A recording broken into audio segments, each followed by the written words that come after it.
Well, happy Independence Day. You know what? I'll have to be honest with you. I was like you, probably just enjoying the day. It's a time that we have to just slow our lives down, which we could all use a little bit more of slowing down. You know me, I have a motto, slow down to go fast. But I don't even live by my motto because I'm constantly in motion. And that's what society seems to be these days, right? Uh, is that technology has engulfed our lives, consumed our lives. It consumes us. We consume it. And so to have a day where we can slow it down, pump the brakes, take some time to think about our freedoms, about what our nation stands for, about Independence Day. That's what I titled the show today. Why do we celebrate Independence Day? And I want to get into that, obviously, share a lot of things that have happened since Tuesday. But let me back up a little bit here. So I was sitting watching Rumble on the big screen, and a gentleman who has a podcast, and I can't recall the podcast, but he had some technical difficulties on his podcast getting it launched today. And he talked about the fact that, here he is. He came into his studio. He left his family to do Independence Day, 4th of July celebration things like going to a parade. And he came into studio to prepare himself for his show. And unfortunately, they were having some technical difficulties, as I said. And the show wasn't launching. So therefore, when you don't go off on time, unfortunately, especially if you have a larger audience or even a smaller audience, people will assume something's wrong and they're just not on today because it's a holiday and who does a show? Well, he was there to do a show. Needless to say, it did come back. Rumble came back. They were in communication with the tech people at Rumble, and his show went live. And he talked about why it is that he came in on Independence Day, the 4th of July, to do his show. And it really resonated with me because I will tell you, I have to be honest, I was about ready to hit the button to just put up another replay of Tuesday's show with Darren Bailey. But his reasoning and his rationale really convicted my heart. You know how it is that sometimes God speaks to you in so many different ways. I mean, we just went through a series at the Tabernacle Church, which you can join me at the Tabernacle Church if you're in the central Illinois area, specifically McLean County, the Bloomington Normal area, at the Tabernacle on Sunday at 10 o'clock, 1845 West Hovey Avenue. That's 1845 West Hovey Avenue. Just look for the roughly 16-foot white cross in front of the building. But his conviction was this. He said, can you even fathom? Because he couldn't. He hadn't gone through it.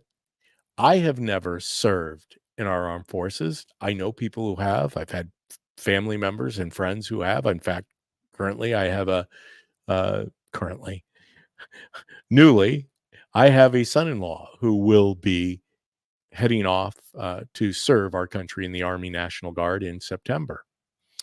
And he said about these heroes, our warriors, the people who have put it all on the line for us, that they are going to be in the mix of things, irregardless of what the holiday is, whether it's Thanksgiving, Easter, Christmas, 4th of July.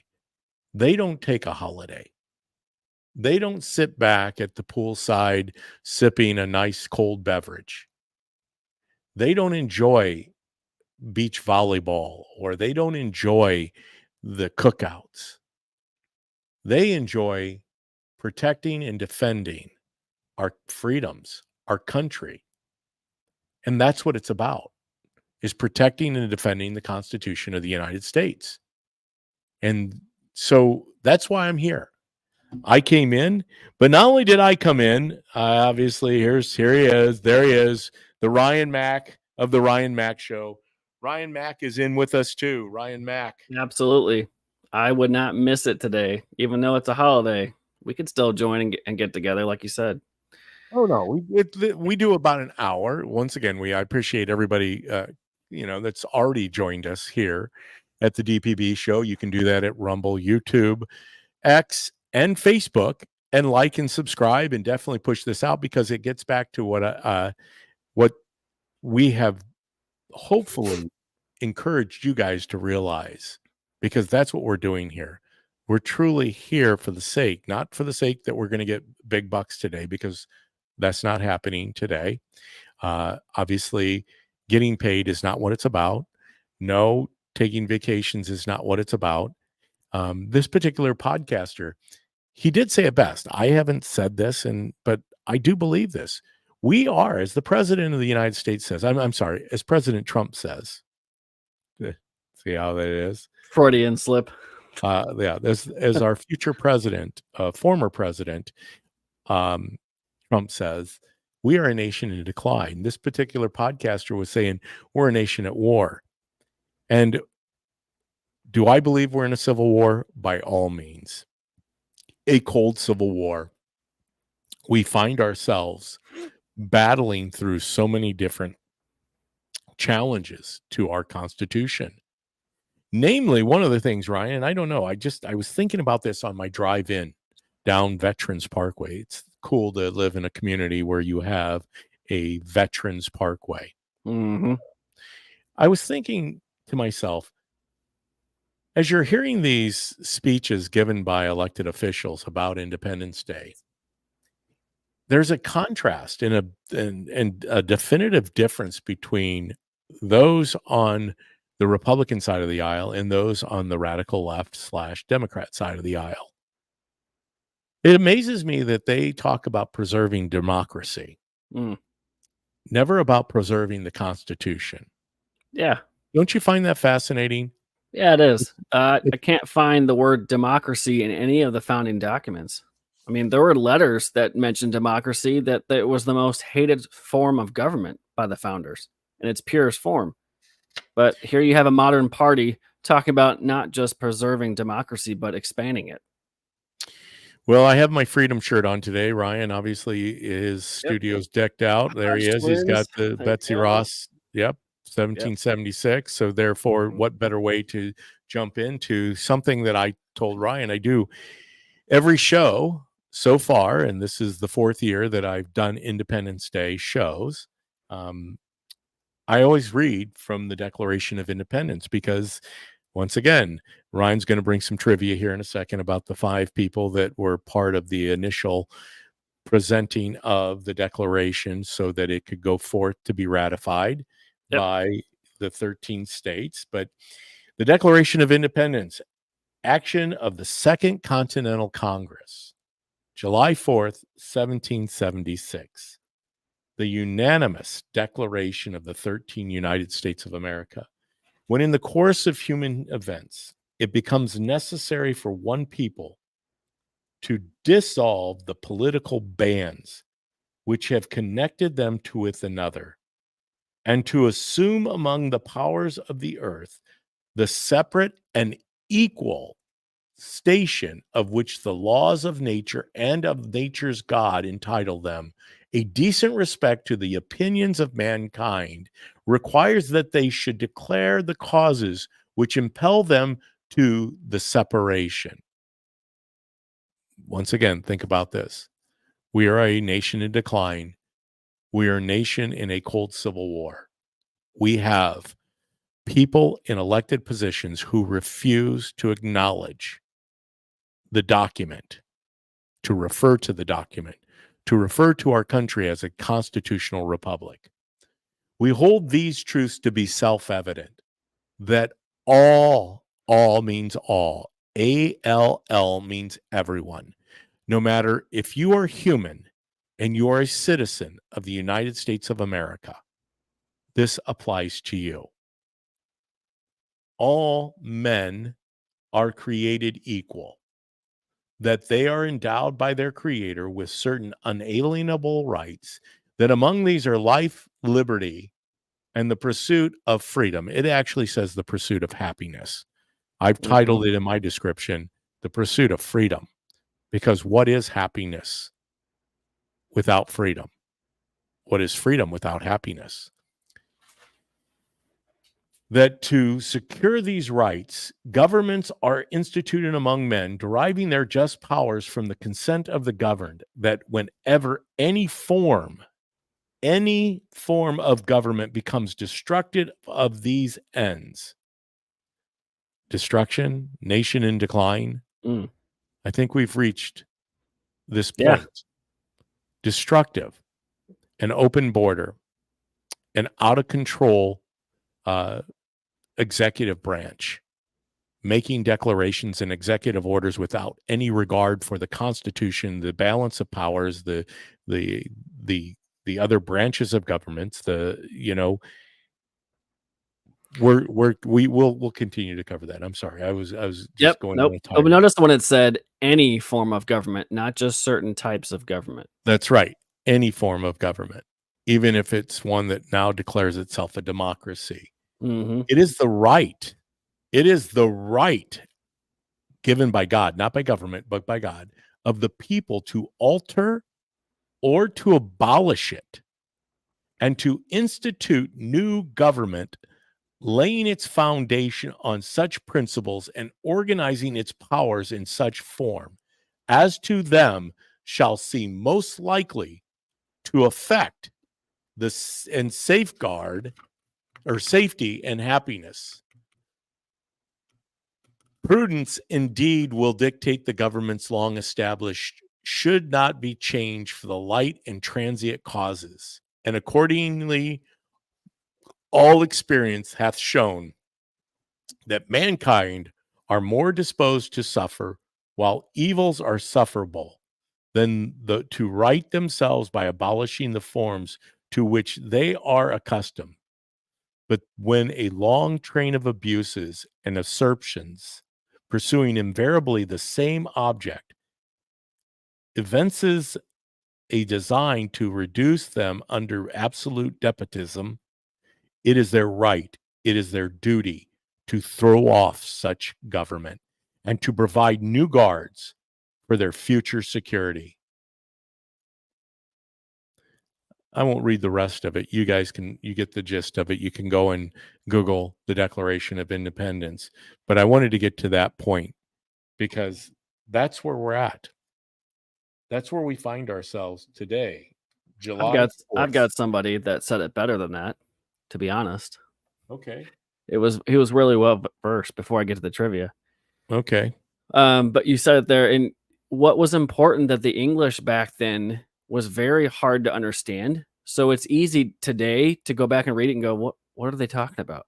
But there's ways of translating the English of back then into more modern words and phrases. But I think there's important distinction when you read it. It becomes duty when government becomes out of control. And it's your right to abolish that government to create a new one that justifies the government that you need. And that's important. And nobody follows that today. Neither Republican nor Democrat. They weren't a part of any major party back then. They were creating a nation just starting out. And this is the government they left us. And it grew to an unimaginable, but they planned for it in their founding documents. Yeah.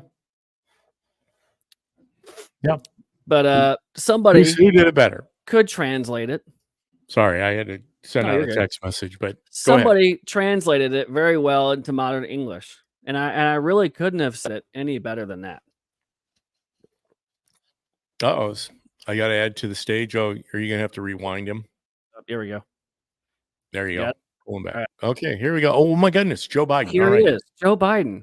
He knew. Joe, let's hear it. Yeah, from his mouth, the horse's mouth. From his mouth. Now, remember, this is not a cheap fake. This is actually a speech he gave during his campaign, but he translated it perfectly. For America to back up on its feet and once again fight for the proposition that we hold these truths to be self-evident. Sounds corny, not a joke. Think about it.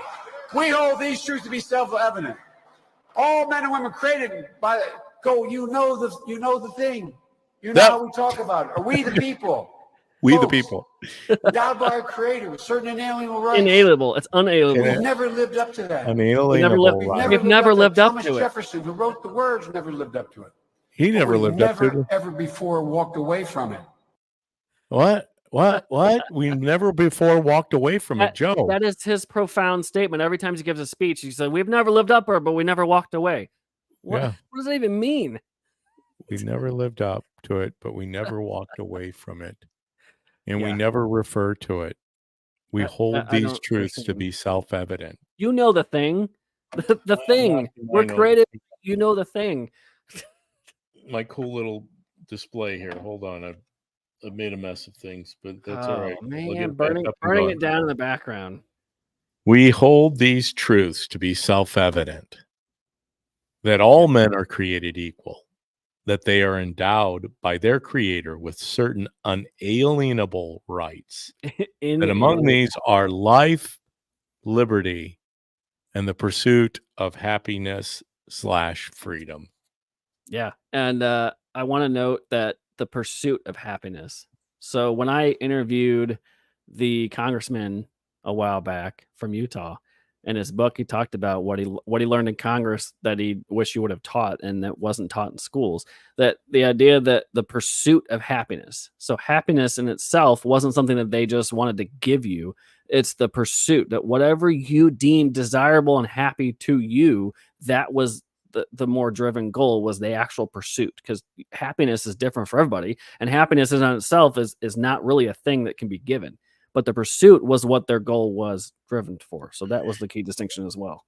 Well, and I so appreciate reading that over and over again every Independence Day, 4th of July, because the interesting thing is, even though that they adopted this document back in 1776, they did not the founders didn't fully put it into writing until August of that year. Yeah. However, there's a reason we celebrate on the 4th, and that's when they finally came together and they all agreed, this is it.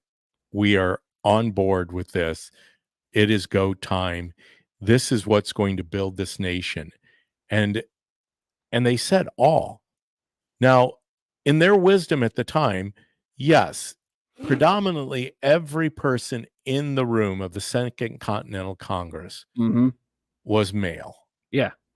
And when they referred to man, obviously they're referring to both man and woman, because woman, the language was just different back then. But they at the time of the writing, men who were able to vote were men predominantly white who had property and had those freedoms endured. But the language did not mean solely men. And that's why Thomas Jefferson must not have lived up to it. But that's not true, Joe. Yeah.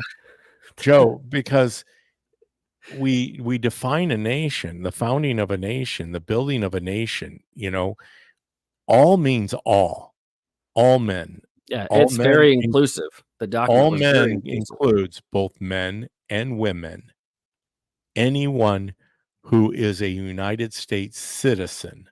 In fact, citizen? Surprisingly, you do not have to be a citizen of the United States, which is crazy, to be afforded the rights of a citizen. Crazy as that sounds, you do still qualify for rights. Not taking, that's another show, another argument, another time, but it includes everyone. It's all inclusive. It is the epitome of inclusion. Because our country is, without question, has always brought everyone to the table. There is a seat for everyone at the table. Please don't tell me that there isn't a seat at the table for everyone. We have been, if we had our struggles, by all means. Now, granted, this current administration has doubled down on that and has put people into position, not because of merit, but because of who they are, how they identify. Whether they are qualified is irrelevant. I have no beef with someone in the United States of America who is a transgender person holding an office, if they are unequivocally the most qualified person for that job. I have no problem with a person who has a same-sex attraction holding an office if they are the most qualified person for that position. Rick Grinnell, under the Trump administration, is one of his highest level security advisors. Wasn't accomplished because he was gay. Fact that you probably didn't even know he was gay until he probably mentioned or somebody else mentioned it as his part of his duties. That's how it's supposed to be in government. We're not supposed to know who you sleep with or who you are. It's your qualifications. If you're communications director, how well can you speak to the thoughts of the president every day at the podium? I don't care what your color of your skin is. The press secretary. If you're a communications person in the White House and you're leading the responses of the president in the meetings, you should probably know what he's thinking on a daily basis, or at least write it down. Yeah. Why does your skin color or who you sleep with matter? Yeah. To describe yourself as your identity comes Corinne from Jean-Pierre, black lesbian, she, her. Okay. Well, got it. And ultimately, that's interesting you bring that up, because your sexuality does not define who you are. Your ability to do a job defines who you are. Yeah. If how that has ever fused, and granted, I get it. The party of civil rights, says that we were the party of civil rights. They've taken what MLK Jr. has promised to deliver in his march and completely flipped on its head. It wasn't about it wasn't about the character and content of your skin. It was about your character. Yeah. It wasn't about your skin color. It wasn't about what you did before. It was about who you are as a person. And they've taken that and flipped it. Go, no, it's about what kind of color hair I have. That's what it comes down to. Identity politics is what we're living with today. Well, how I want to be referred as, who I believe I am, And they're making it criminal in certain states, but we've gotten away from, the actual freedoms that what this day was all about. Obviously, you're free to be who you are, but you can't make it criminal because somebody doesn't want to believe in the falsehoods that you portray.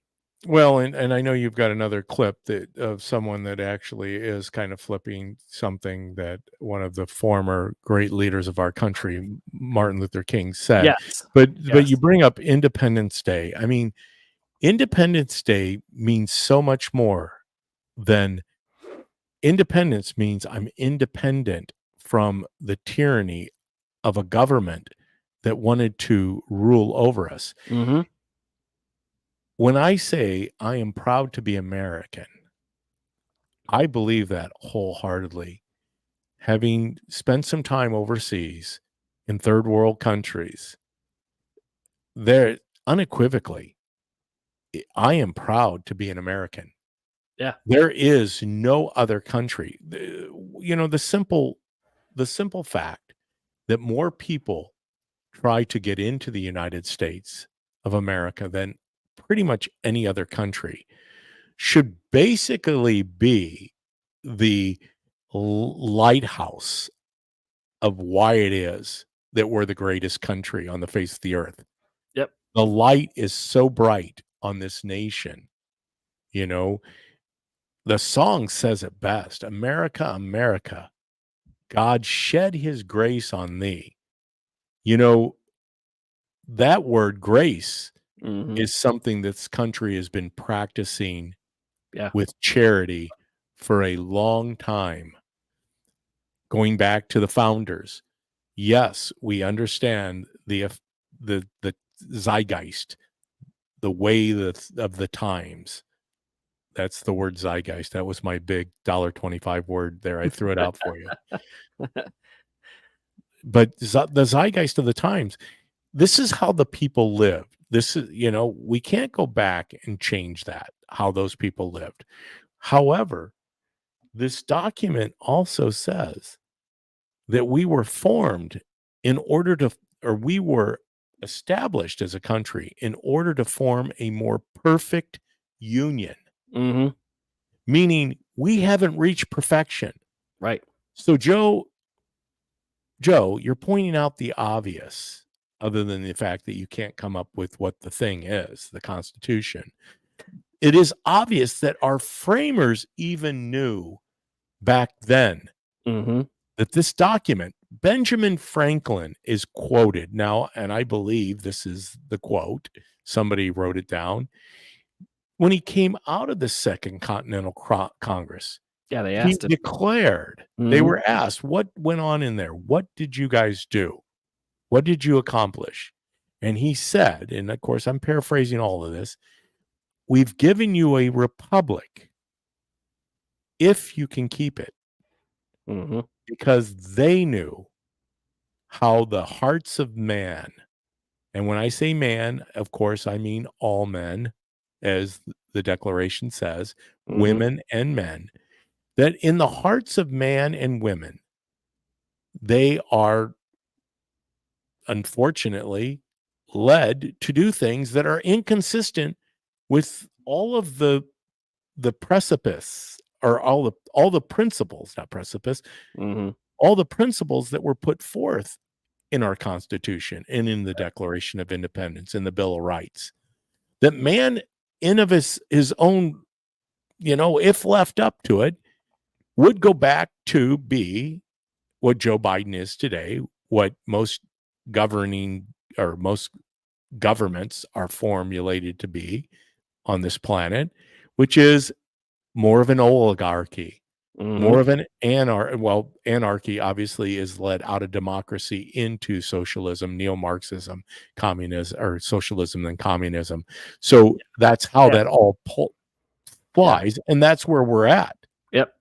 They were flawed men, and most of them who wrote our founding documents and signed off on them were in their 20s, early 20s to late 20s and 30s. A couple of them were maybe a little bit older, but these were flawed men who had brilliant ideas of how to craft a nation, and they were just a millennial aged. This is how deeply intelligent these men were. Yes, did they have their problems outside of their crafting of a nation? Sure, they had a lot of problems. But they built a nation that stood the test of time to this day. Is it in trouble? Is it in progress the other way? Yeah, but we've always been tested, and then we come out on top. There's always been swings of the pendulum, and things have gotten bad, and things can certainly get worse. But we've been able to stand the test of time compared to other empires. Obviously today, coming into studio, and I appreciate you, Ryan, jumping on with me today for about an hour conversation about the things that should be the most important principles. It's very evident that the world right now is celebrating something that, do they fully grasp how important it is that every year that we have on this planet to celebrate what has transpired to lead us here. We just came through D-Day on June 6th, right? Where men and women, mostly men, but some women, but mostly men, because of the times. Once again, it wasn't that women weren't allowed into combat. It was that women were put into positions of support for the men. There's a reason. I mean, I've got a video that declares, a young lady's declaring the difference in the importance of a man and a woman. I've heard it put forth by many women on the left that, you believe that all women should just be married to men and they should have families and blah, blah, blah, blah, blah. Well, I only believe that because that is what was put forth in the Bible that I read. The Bible, one of the original commands that God gave mankind. Yes. So if you don't hold these truths to be self-evident, if you don't hold the truths of Holy Scripture, that's not part of who you are, then that's the beautiful thing about the Constitution.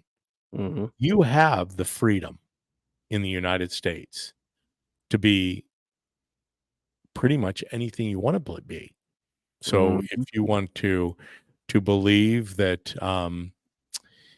if you want to believe that the world is flooding because of the melting of the ice caps, and that eventually this earth is going to be consumed by fire. Oh, well, that's interesting, because you believe the same thing I do. Yeah. You believe the same thing I do. No, I mean, I know I'm making gist of that, but you're allowed to believe whatever you want to believe. You're allowed to practice. That's freedom of religion, not freedom from religion. Yeah, and can you do that anywhere else on the planet currently? No. Can you say publicly what we're doing now on a forum, on the internet, on these platforms? Rumble's been banned in certain countries. YouTube is censoring people. I just sent you a text earlier of a picture on Yep. Facebook that our Let the People Go documentary link was taken down because I got likes misleading.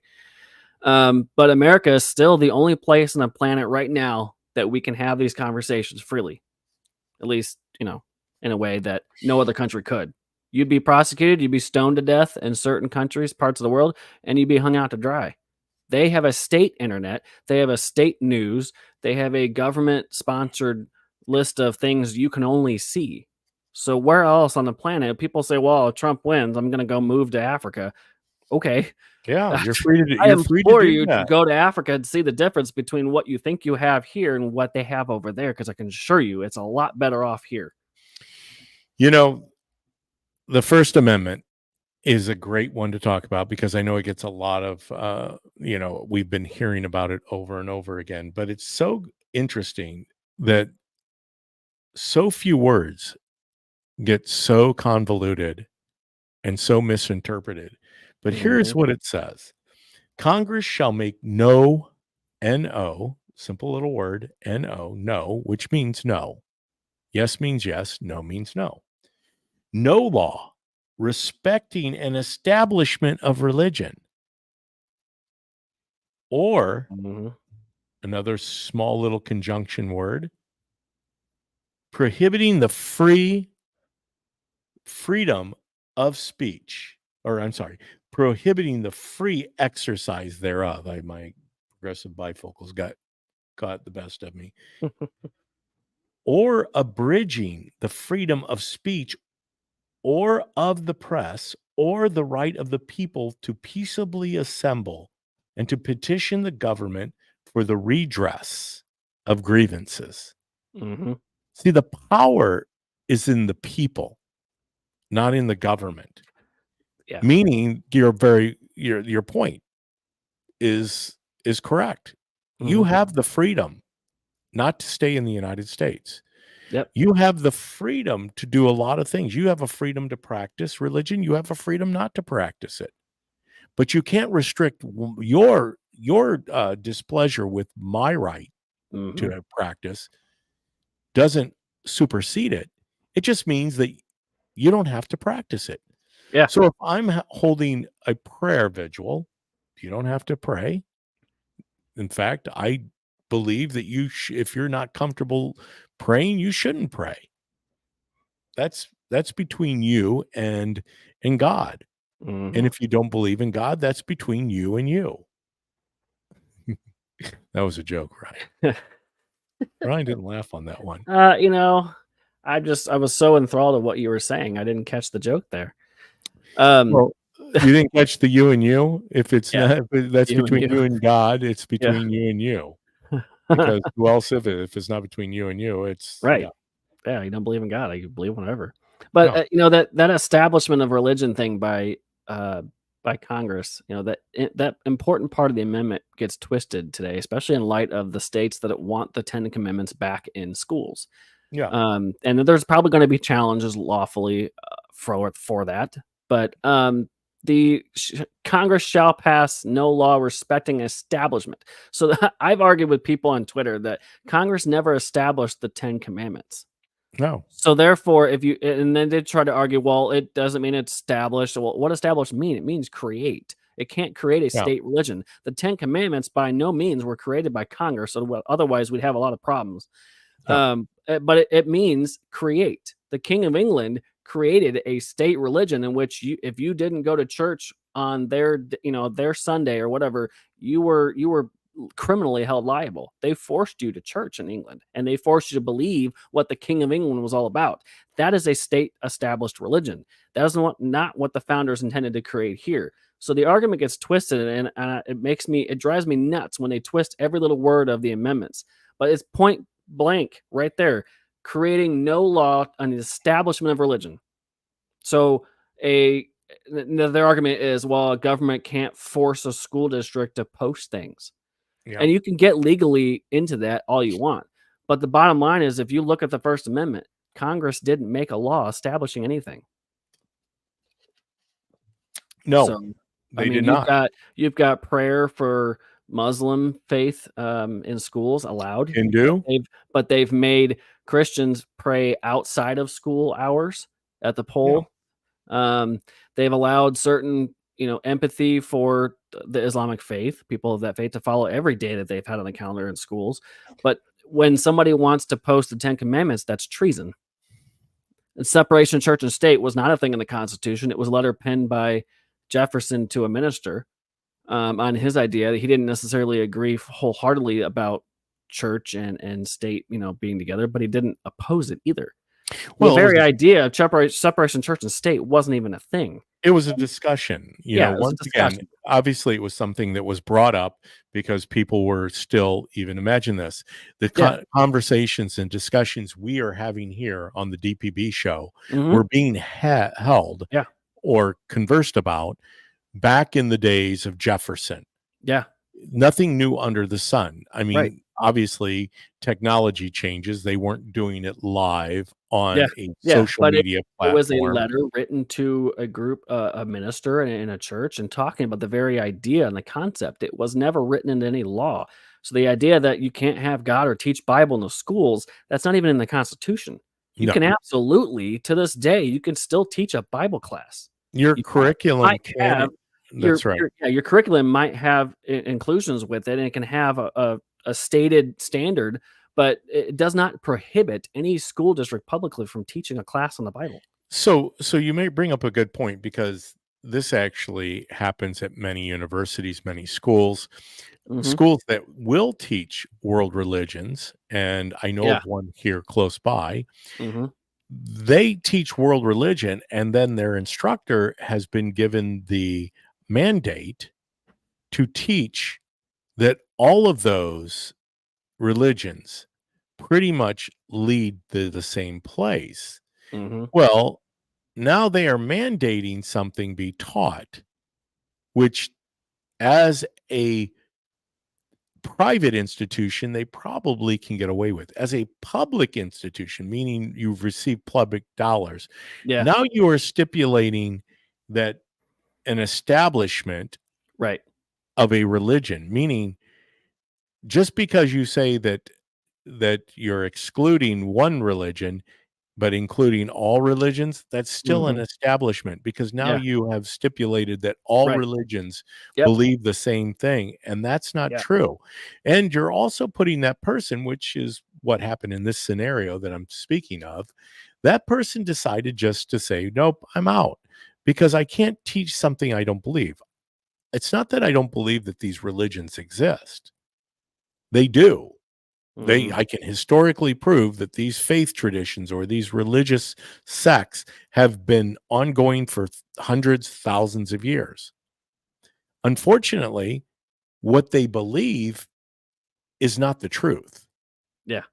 because what I believe is there's only one truth. And that's what Jesus said. I am the truth. I am life. I am the way. No one comes to the Father but except through me. Well, that's a declaration, not of necessarily independence. It's a declaration of non-independence, meaning that there is no way to the castle. There is Mhm. no way to the heavenly kingdom unless you enter through the gate. And I am the gatekeeper. Mhm. I am the gate. And there's only one way to the Father, and that is through me. Now, knowing that, this is where people get upset. Our founding fathers, that's the biblical principles that we believe in as Christians, as Jewish Judeo-Christians, Mhm. seeking most of our guidance from the Old and the New Testament. We believe that the document itself, this whole Constitution, was formulated on Judeo-Christian principles. Now, that's the disconnect, right? Because Mhm. you want to read things because they did provide within the context of these articles, these amendments, Yeah. the ability for you to have an escape clause. So no, you don't have to believe in anything you don't feel comfortable believing in, Mm-hmm. especially if it deals with Christianity or Right. Judaism. And then there's that but, right? But you don't have a right to stop somebody else from believing that or even talking about it. That's the other kick to that. You cannot, you have the God-given right. You have the God-given right to argue and dispute everything that's in this Constitution. Mm-hmm. That doesn't change the Constitution. Right. I will stand here and support everybody's right to speak their beliefs. Whether I agree with them or not, but I will Yes. fight to the day to my deathbed to make sure they can say it. And that's what Independence Day is about. You're independent. You're an independent thinker. The blood that was shed on every battlefield across this globe was shed for you. It was shed for everyone because all means all. Mm-hmm. When we talk about God shed his grace on you, that's what grace is.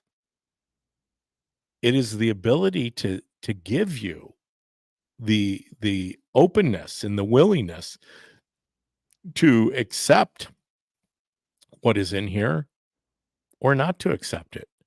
And when you don't like what it says in here, there's actionable ways Mm-hmm. of changing this document. Yep. You've got to get support, and there's a process for that.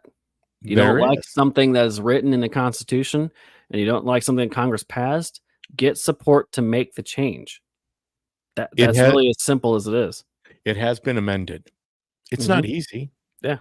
One of the things that I believe will be happening here soon and very soon.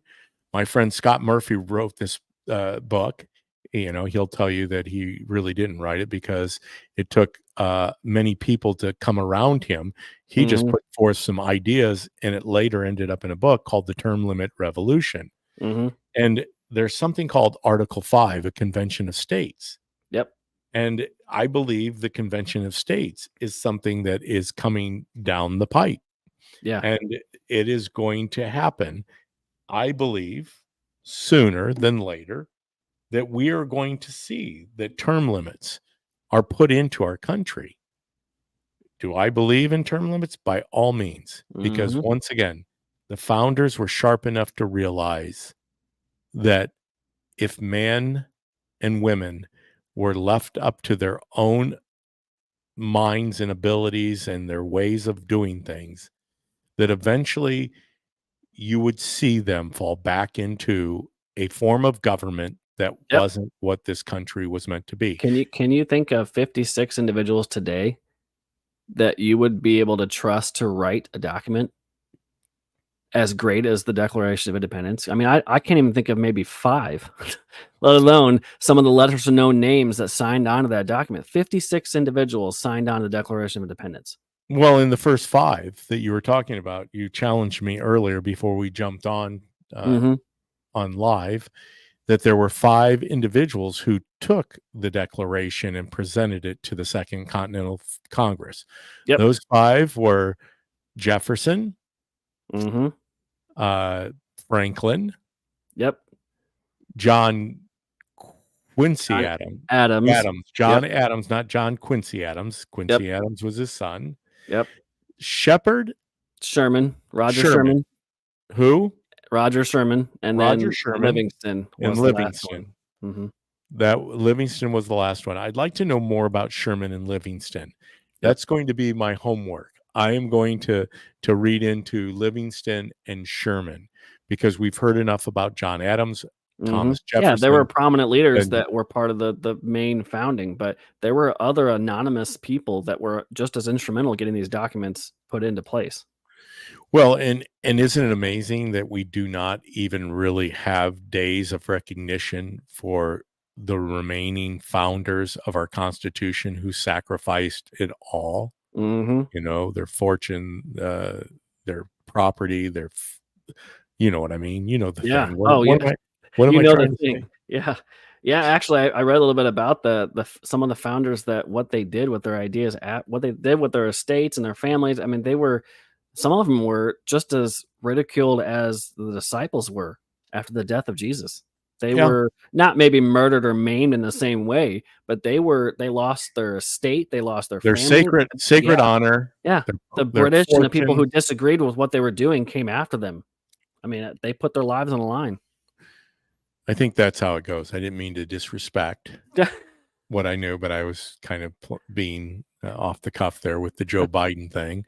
But it's sacred honor. The founders sacrificed their life, their property, and their sacred honor. They put it all in the line. When that's what sacred honor. Freedom. Yeah. That's what they created. Now, somebody else talked about a story. I've got a clip of this. So I don't remember who was the original storyteller in this, but someone, when she was very young, talked about freedom. Yeah. And so if we're going to have 4th of July, we have to talk about this profound story of our great literate vice president and her story on freedom. If you recall, she told this, I think, probably on the campaign or even early on when she was a senator, I think. But this was on Maze Moore shared this clip yesterday, just as a heads up. Is this the one where she has Yeah. the So the tweet? original story, as I'm joking with it, is Martin Luther King Jr. And he shares his personal story of when he was little, but they'll never criticize Harris for stealing it, of course. So I'm gonna pop this up here. So we've heard this before, I think. Let me see which one it is. That one. Okay. Here is the very lovely, very articulate Kamala Harris. Witness this, as I write about in the book, from my stroller's eye view. And there's a funny family story about how, so my mother's marching with the extended family. I talk about like Aunt Mary and Uncle Freddie in the book. And she would tell the story about how, so they're marching. And this is back when strollers didn't really have armrests and seatbelts. So they're marching away and, shouting and all of that. And then I think it was my Uncle Freddie, looked down and looked at the stroller, which was empty, and said, "Where's Kamala?" And apparently they left me like a block behind. I'd fallen out the stroller. There you go. And then my mother would tell a funny story about boy. Like one day she fussing and so I'm fussing and fussing. It's much cuter when she would tell the story, but she'd say, so then she would look down at me and, Kamala, what do you want? What do you want? And I looked back up at her and I said, freedom. And there you have the Kamala cackle at the end. The freedom. Yeah. So that was Kamala Harris, our lovely vice president, stealing a story from, I believe, MLK Jr. That was his because story. I thought that was, if I recall, that was his story. And it's come out over the years since then, but nobody really made it a bigger deal than what it was. But this is who these people are. Joe and Kamala are notorious for stealing other people's work. Yeah. Well, I mean, it's amazing. I remember that story being told by Martin Luther King. Yeah. And so when you had shared that, this goes to show you that the imposters, I think I put that up on the scripture, actually refers to this in the darkest of times. The imposters are going to continue to gravitate towards the dark, and the people of the light will continue to obviously exude the light. I would have to go to my Facebook page to pull that up, but it was, speaking of that, before I do that, I want to add this to the stage because I think it's critical that we understand, as I mentioned before. I will get to my biblical quote, but this, I think I would like to, before we run away and run out of time here today, I want to make sure that I present this because Ryan and I both have seen this. This was out there on many social media platforms, but it's this unbelievable accounting on the Sage Miller. Is it Sage Miller is the name of the Sage scout? Steele. Yeah, she was an Sage ESPN Steele. Sage uh, Steele. Yeah. correspondent for years. Yeah. Sage Steele. Sage Moore. I know I've got more names in my head, but Sage Steele. Thank you for correcting Yeah. me. Yeah. She's the one who was interviewing both Byron Donalds and Wesley, not Wesley Hunt. I just Wesley drew a Hunt. blank. Yeah. Yes, Yeah. I got it. It See, is. I'm pulling these names up, and Jackie, where's Jackie? where's Jackie? Are you there? No, Jackie's dead. But this is powerful because Yeah. I'll set the stage for it. Wesley Hunt, Congressman Hunt, is telling of his recollection of being at war, negotiating during the Trump administration, negotiating with the Taliban, and basically declaring how it is that we were going to act as a free country, as an independent nation, as the land of the free, the home of the brave. And here's his recounting of a story about Donald J. Trump in the midst of these negotiations with some of these people that have no other vision of the world than to destroy America. But here it goes. Trump story. This is my number one favorite of all time. When we were negotiating with the Taliban, while President Trump was still the president, President Trump wanted to get out of Afghanistan, but he wanted a conditions-based withdrawal, meaning that you do what we tell you to do, and then we will start pulling troops back slowly as long as you abide by our rules. It's President Trump and Mike Pompeo, and they are talking to Taliban leadership in the room, and they had one translator in the room. President Trump looked at the Taliban leader and said this: I want to leave Afghanistan, but it's going to be a conditions-based withdrawal. And translator translated. And he said, if you harm a hair on a single American, I'm going to kill you. And the translator goes, and Trump goes, tell him. Yes. Tell him what I said. Tell him what I said. Reached in his pocket, pulled out a satellite photo of the leader of the Taliban's home and handed it to him. Shut up. Got up and walked out the room. Sure did. Do you know for 18 months, not a single American was killed in Afghanistan? Sure did. That's the definition of strength. That's what I'm talking about. And so you could imagine that kind of sentiment being around the world. If we have an embassy in another country, no one's going to touch it because they're going to be fearful that they'll get a Moab on their head. That's how President Trump rolls. This is the opposite of strength. This is the definition of weakness. And so now we're being feasted upon by other countries when our embassies are there because the Americans aren't going to do anything about it and they don't want us there anyway.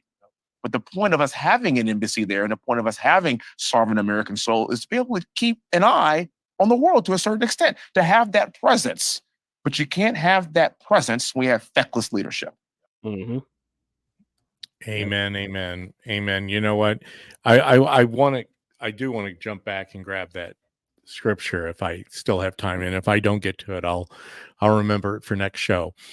But thank you. I threw it up there. John Peterson and Kat Peterson. Yes, the Peterson twins. Believe it or not, Kat has a twin. Did you guys know that? I did. Yeah.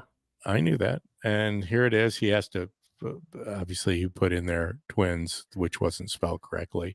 But I'll get that scripture up if we don't get to it today. But the reason, sharing that is near and dear to my heart, especially here on Independence Day. And the reason that we can declare ourselves a free country. I hit my cord. Sorry. I'll get back on. Don't you worry. We can still hear you. We can still hear you. You can still hear me. There you go. I hit the button. Yeah. But the reason that I play that Wesley, I was going to call him Wesley Snipes. That's why I had to correct myself because I called him Wesley Hunt. Oh my gosh. Wesley Snipes, not even close to Wesley Hunt.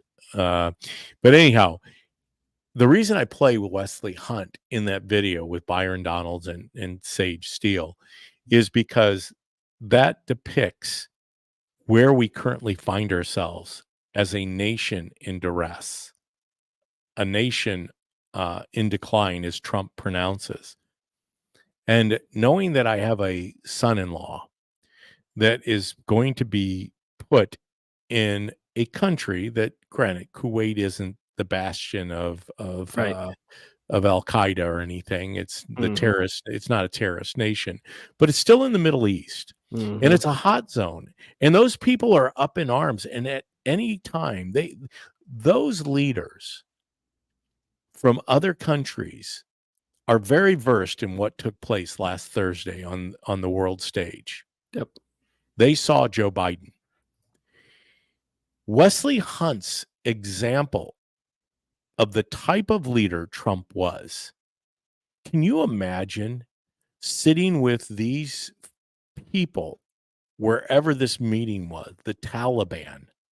These are people who where the Romans in Jesus's time were unequivocally the masters of destroying people's lives, of Yep. corporal punishment, of bringing the fires of hell down upon people. The Taliban, they are specialists. They are masters in terrorism. To be in a room like that and to have your president, your leader of the free world, Mhm. tell them not one hair is touched. And if so, I'm going to kill you. Mhm. And here's the proof. The Taliban guy probably is going, oh, okay, I can hide in the mountains and do all these things.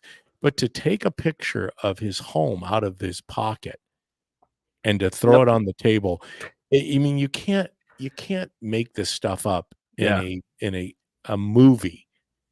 This is the kind of leadership that establishes what, I find it something interesting too. I know I'm going on a few tangents. Isn't it amazing how much Trump refers to George Washington, to former leaders, Thomas Jefferson? Mhm. He is constantly, for those of you that think Trump isn't a very smart person, it's amazing his grasp of history. Yep. Obviously, if you don't understand where we've been, how do you know? How can you define where we are? And then how can you define where we're going? That's what I love about Trump. Go ahead. You were going to say. Oh, that kind of sounded like Kamala Harris when she says we need to be unburdened by what has been. That was pretty good paraphrasing. What can't be unburdened by what has been? That was What really has good, been? Kamala. Yeah, I saw that. I saw that little ditty about her Yeah, that was repeating really good. that. Actually, you said it better than she did. That was a much better wording of what she was trying to say. You said it better. So I think Yeah. you should actually cut this out of the video and use it as a clip, and it would probably go side by side with her really well. Well, but that's the thing. That's the thing, Joe. This Yeah, is gotta what Trump understand is. where we've coming from to That's right. know where we're going.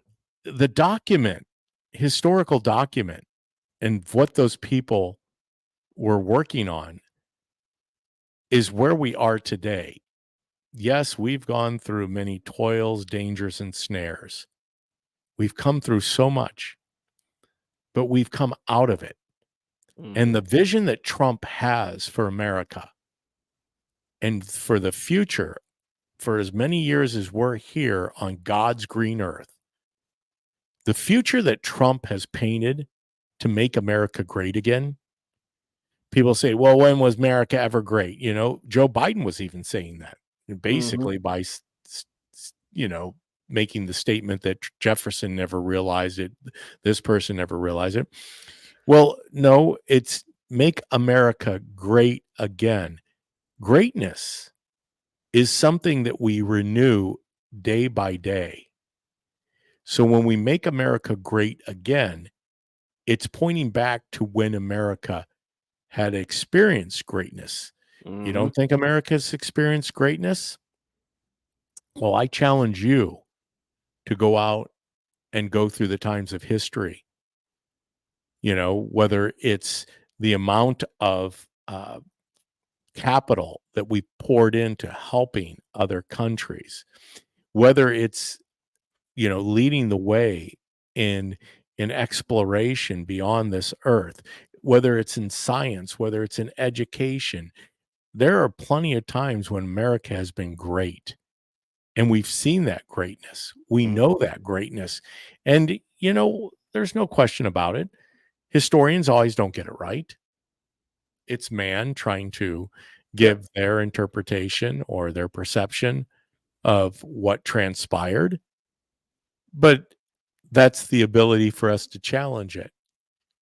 And I'm never going to challenge this document without having an idea of what this document says. Mm-hmm. You can't challenge the Constitution or the Declaration of Independence or the Bill of Rights if you don't know what it says. Mm-hmm. So if there's anything I can share with you, get a copy of it. You have a phone. Most of us do. Yep, I've got the Constitution app. You can get the Constitution app. Yep. You also have David Shostokis, my friend, Constitutional Soundbites. If you'd like a copy of David Shostokis's books, they're out there. He does a great job of breaking it down into little pieces. But my point being this, how can I refute something if I don't know it? And I can't. The latest is the Supreme Court's ruling on different constitutional articles and amendments. Mm-hmm. And what they are there to do isn't to rewrite the Constitution. Yep, it's not to make you feel good. They're there to call balls and strikes. What was intended by our founders? What were the originalist ideas behind this document that has withstood many, many years through wars, world wars, civil wars, and yet we are still here. And I am still proud to be an American and will always be proud to be American because there is no other place on this earth like America. Ryan, hey, I appreciate Ryan coming Absolutely. in on a holiday. We are at an hour. Yes, I didn't anticipate that many people are probably tuning in and going, what? Those guys went live on Independence Day? You betcha. If you weren't here at the beginning of the show, I'll just briefly give you this as we're leaving. It's easy to have the conveniences and the luxuries of freedom. But all of those freedoms that we have and possess came at a cost. People sacrificed in so many different ways, and some sacrificed it all. In all is the all. They gave their lives so that we could have the celebration of Independence Day, so we can have the celebration of making America great again. Hey, I appreciate all of you. Once again, thank you for always liking, subscribing, tuning in to the DPB show with Ryan Mac. You can catch Ryan Mac's show at the Ryan Mac Show. That's YouTube. Go on over there at Rumble. Is it Rumble too? Rumble, YouTube. Yep. Rumble, Facebook, YouTube, Yeah. X, everywhere.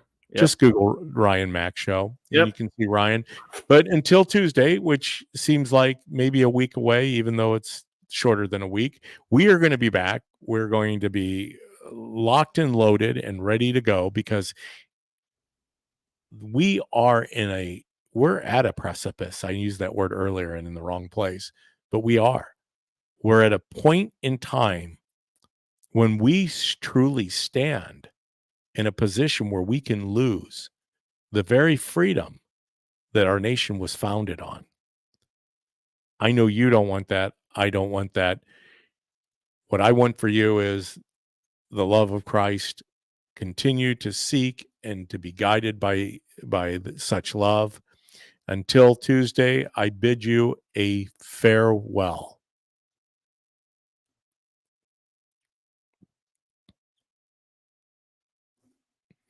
All right. Now I got to figure out how to turn on the alarm, set the alarm here at Wilbur.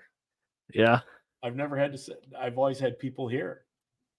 So I'm going to go and set the alarm. Is it still live? I don't think you clicked it off, or is it delayed?